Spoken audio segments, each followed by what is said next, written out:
Hello, beings of light. In today's video, we bring you an emotional and inspiring story from Tara, a mother who faced incredible challenges during her pregnancy. Let's dive into Tara's near-death experience. Hi, my name is Tara. 3 weeks ago, I shared my near-death experience with my mom, dad, and younger brother. A week ago, I shared it with my husband and the rest of my family. I received many looks, but overall everyone seemed supportive. I almost wonder if they believed me or thought it was postpartum depression, imagining my mind was making things up. I don't know if that's the case, but it feels good to get it off my chest. As I recount this, I think about how to explain it to those who haven't died or seen the other side. So, I'll start from the beginning. In January 2021, I found out I was pregnant with our fourth child. From the moment of conception, something felt off. 2 months later, I was diagnosed with placenta previa. For those who don't know, this is when the placenta grows near the opening of the uterus, increasing the risk of miscarriage and other health issues. But the placenta previa was the least of our problems. We did an amniotic fluid test to determine possible issues with the baby and received bad news. We were told the baby had a high probability of Down syndrome. The thought of having a special needs child at 40 scared me. My first thoughts were about what would happen to him or her when I died. Who would take care of this child? Naturally, the topic of abortion came up, but my husband and I immediately dismissed it because of our religion. I was put on bed rest and told to avoid any laborious tasks. In the 7th month, I felt a gushing sensation and screamed for my mom to call the ambulance. To keep it light, what I thought was my water breaking was actually me bleeding due to a hemorrhage. I was rushed to the hospital and prepared for an emergency C-section. I was taken to the operating room and lost consciousness. The strange thing about death is watching everything happen. I saw my body being taken back to the operating room where the doctor said, "We're losing her. We have to open and take the baby, then focus on life-saving measures for the mother." I saw them open me and take out my premature son. I remember hearing the doctor say he didn't know if the baby would survive and to start life-saving measures on me. While they stitched my C-section, a nurse was performing CPR and another was giving me oxygen. I watched all this in amazement. The last thing I remember hearing was, "We need to shock her." At that moment, I was pulled upwards at a speed I'll describe as falling off a cliff, but going up. You know that rapid falling sensation in a dream? Well, it was like that, but going up. I continued going up until I stopped abruptly. "Welcome, Tara. We've been expecting you," I heard a voice say in my mind. Looking around, my eyes began to clear, and I could see where I was. A crystalline city, more beautiful than any fairy tale.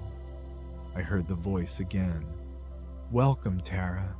We've been expecting you." I looked around until I saw who was speaking. The man I saw wasn't the most handsome, but he had a wonderful smile. Olive skin, brown beard and eyes, and a dazzling smile. He wore a robe and a golden sash around his waist. I was mesmerized. "You were expecting me?" I asked. "Yes," the man replied, "but why me?" "Tara, you've completed your mission. It's time to come home," the voice said gently. "No, it's not my time. I just had a baby. I remember everything. I need to be there for my baby," I said, getting increasingly anxious. It didn't matter that this place brought peace, joy, and no pain. I wanted to go back for my children. I knew they needed me, and nothing would stop me from returning. "Why do you want to go back so badly?" the man asked, intrigued that I didn't want to stay. "I need to be there for my children. They need me. Please let me go back," I pleaded. "All your loved ones are here for you. Are you willing to give all that up?" he asked. Yes, I am, I replied. He smiled, saying I was the first soul to beg to go back instead of staying. After much thought, he finally said, "Your body isn't ready for you to return.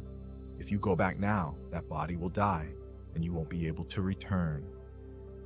"Walk with me," he said, extending his hand. I took his hand, and we started walking together. The love in his touch made me second-guess my decision to return.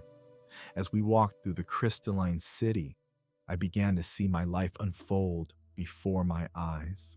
I've heard enough near-death experiences to know this was a life review, but mine was different. I didn't see a screen or video playback device, but what I call soul after images. I saw my birth, being breathed into existence by God. I begged God to send me to earth to be with the parents I had chosen. I'll skip the boring parts, but I saw my marriage and the birth of our children. I saw my death again on the operating table. I don't know if it's because the soul is so pure here, but when the life review ended, I found myself crying and holding this man. "It's okay," he said, holding me. "This happens to everyone who re-experiences their life from my father's perspective." Of course, I thought. How didn't I realize I was with Jesus? "Lord, forgive me for not recognizing you. Please forgive my ignorance," I pleaded. He assured me there was no need to beg for forgiveness. He said this was what awaited me when I returned, pointing to the home his father had prepared for me. The more he showed me, the harder it became to want to go back. I think Jesus sensed my hesitation and kindly kept saying I didn't have to return, but I knew I needed to. Before being sent back, I was shown a future that may or may not come true. Before I tell you, I want you to know that nothing is set in stone. In 2042, there will be a great earthquake that splits not only the western United States, but also much of Asia. Parts of California will be swallowed by the sea, and Japan and Korea will be wiped off the map. This will lead to many smaller wars initially, which will eventually coalesce into a world war around 2048. Like all wars, it will be fought over resources.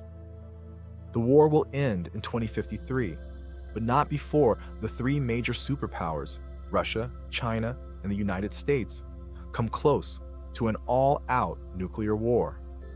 "It's time for you to return," Jesus told me. "I'm ready." I woke up to the sound of the doctor saying, "Hit her again." I remember screaming and then passing out again. I came out of the C-section with 3 broken ribs from the CPR. During recovery, I kept asking the nurses how long I had been dead. They all gave me strange looks and quickly changed the subject. Eventually, I stopped asking, knowing I'd never get a straight answer. I know this might seem far-fetched, but what I saw was true. I don't know how long I was dead, whether minutes or seconds, but I know I was home and chose to come back for my kids.